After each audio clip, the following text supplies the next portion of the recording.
Avant toute chose, je tiens à adresser mes sincères excuses aux organisateurs, aux organisatrices, aux panélistes, ainsi qu'à l'ensemble des participantes et participants pour mon absence au panel consacré à la participation des femmes tenu hier dans le cadre de cette première conférence internationale sur les élections en Haïti.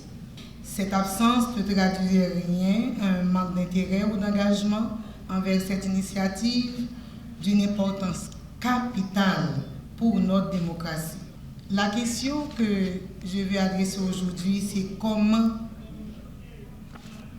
comprendre la sous-représentation des femmes, quelles stratégies et quelles solutions. Je tiens également à féliciter chaleureusement les organisateurs pour avoir créé cet espace de dialogue, de réflexion et de partage réunissant les représentants et représentantes d'institutions publiques, du monde universitaire, des partis politiques surtout, de la société civile et de nos partenaires. En accordant une place centrale à la participation politique des femmes, cette conférence a rappelé avec force une vérité fondamentale. Aucune démocratie ne peut prétendre à la légitimité lorsqu'elle laisse à l'écart plus de la moitié de sa population. Il n'y a pas d'État moderne, il n'y a pas de démocratie, il n'y a pas d'État de droit sans de bonnes élections, sans des suffrages universels. Et à ce propos, les articles 59 à 62 1-2 de la Constitution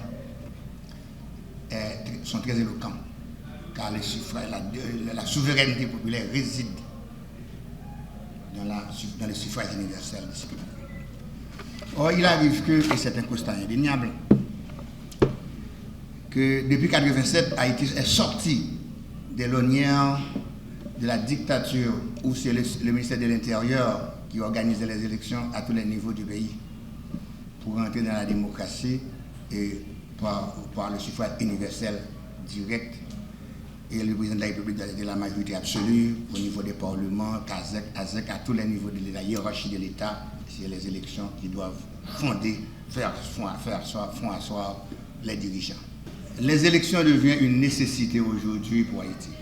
Mais je dois rappeler aussi par ailleurs que les élections dans tous les pays organisés, pays stables, le moment des élections doit être un moment de fête, de festivité pour tous, pour mettre des nouveaux, pour assurer l'alternance des gouvernants, des gouvernantes et au niveau de l'État, au sommet de l'État. Or, il arrive que notre pays, les élections pour nous, souvent, sont des cauchemars qui blessent l'âme du peuple. Et c'est pourquoi aujourd'hui, la question de confiance devient un leitmotiv dans tous les débats. Après la Constitution de 1987, on a beau essayer. Il y a des élections qui sont finies dans le sang, dans les massacres.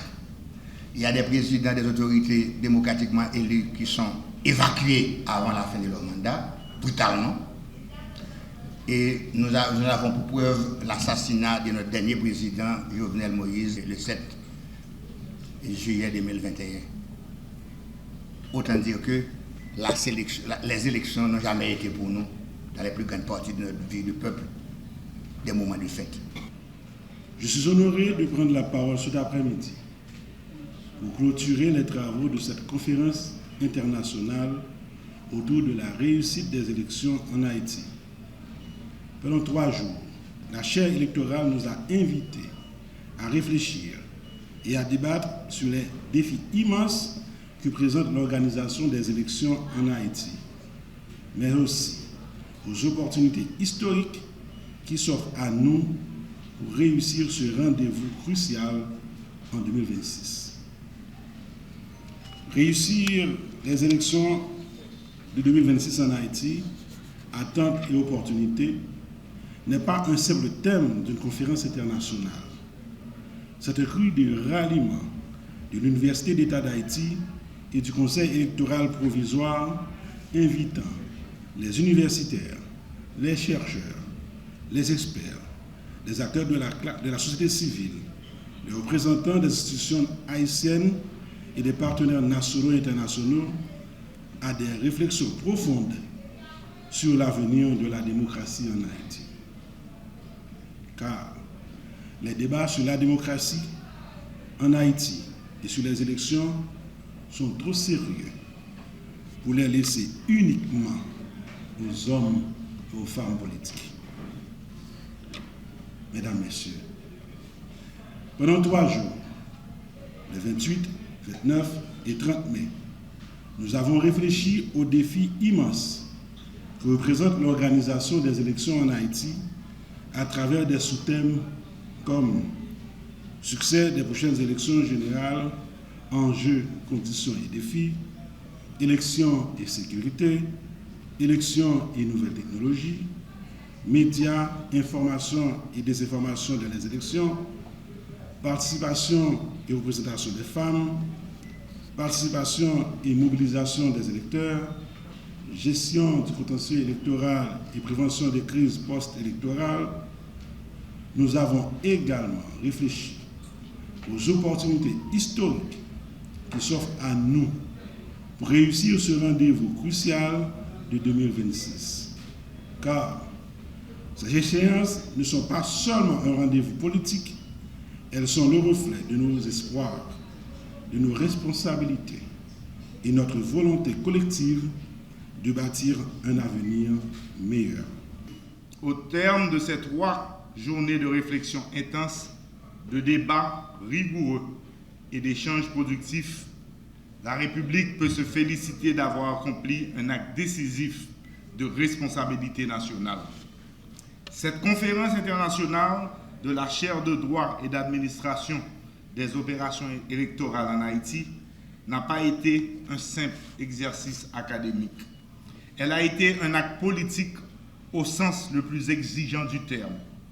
Penser l'avenir démocratique d'Haïti avec lucidité, courage et hauteur de vue. Dans un contexte marqué par l'insécurité, les fractures institutionnelles, les incertitudes économiques et la défiance citoyenne, réunir autour d'une même table l'État, l'université, l'institution électorale, les partenaires internationaux et les forces vives de la nation constitue déjà une victoire républicaine. Je salue la qualité exceptionnelle des travaux conduits par la chaire électorale CEP-UEH. Les thèmes abordés, sécurité électorale, technologie, droits humains, transparence, participation des femmes, désinformation, contentieux électoral et mobilisation citoyenne, traduisent la complexité du défi démocratique haïtien, mais aussi la maturité des réponses que notre société est capable d'apporter. Mesdames, Messieurs, le gouvernement que j'ai l'honneur de diriger considère les prochaines élections non comme une simple échéance administrative, mais comme un moment décisif de la reconstruction nationale. Ces élections seront crédibles, inclusives et sécurisées. Elles devront surtout marquer un tournant, celui du rétablissement de la confiance entre l'État et la nation. Le gouvernement est pleinement mobilisé pour organiser les élections avec méthode, rigueur et responsabilité, en étroite harmonie avec le Conseil électoral provisoire. Nous connaissons les défis, l'insécurité, la désinformation, les tensions politiques et les fragilités institutionnelles. Mais nous refusons de les subir. Nous refusons d'en faire une fatalité. C'est pourquoi nous agissons pour réunir sans délai les conditions essentielles au bon déroulement du processus électoral. Dans cette dynamique, j'en appelle avec conviction aux élites de mon pays, intellectuels, universitaires, juristes, acteurs de la pensée et de la connaissance.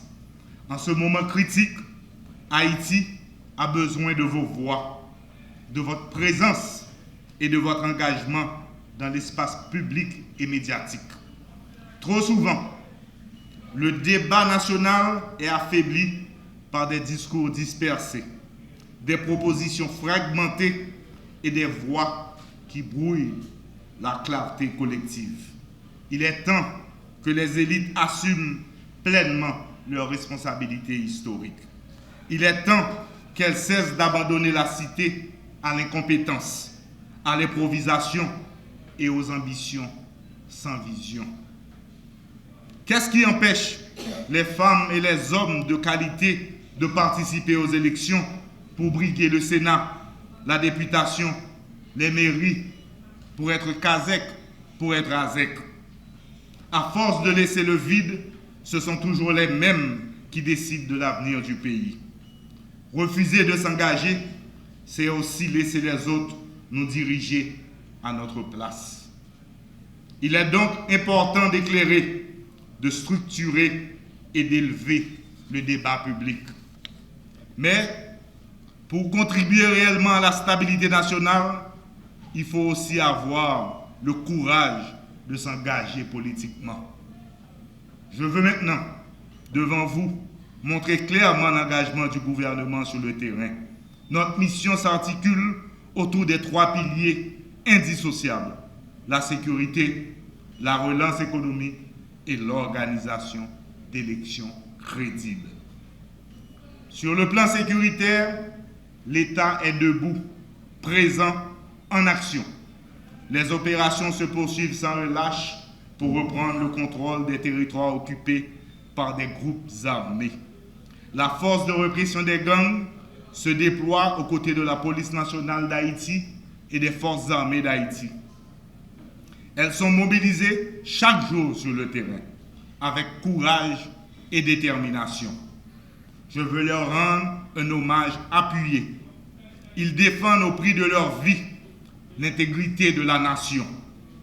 Mais une vérité s'impose à tous. Il n'y aura pas de sécurité durable sans justice forte, indépendance et efficace. C'est pourquoi nous engageons une réforme et un renforcement des pôles judiciaires, qui ne sont pas simplement des structures administratives, mais des instruments de rupture. Rupture avec l'impunité, rupture avec la corruption, rupture avec l'économie criminelle. Ces pôles judiciaires, inaugurés cette semaine, doivent tarir les financements du crime, frapper le blanchiment d'argent et protéger les plus vulnérables, notamment les femmes et les petites filles face aux violeurs. Ils doivent aussi sécuriser le processus électoral et démanteler sans faiblesse tous les réseaux criminels, y compris ceux qui financent les gangs armés et prospèrent à l'abri du pouvoir. Il n'y a pas de démocratie possible là où la corruption dicte les règles. Il n'y a pas d'élection crédible là où l'argent sale impose sa loi. À travers ces décisions, le gouvernement assume un choix clair et irréversible: rétablir l'autorité de l'État, briser l'impunité et replacer la justice au cœur même de la République.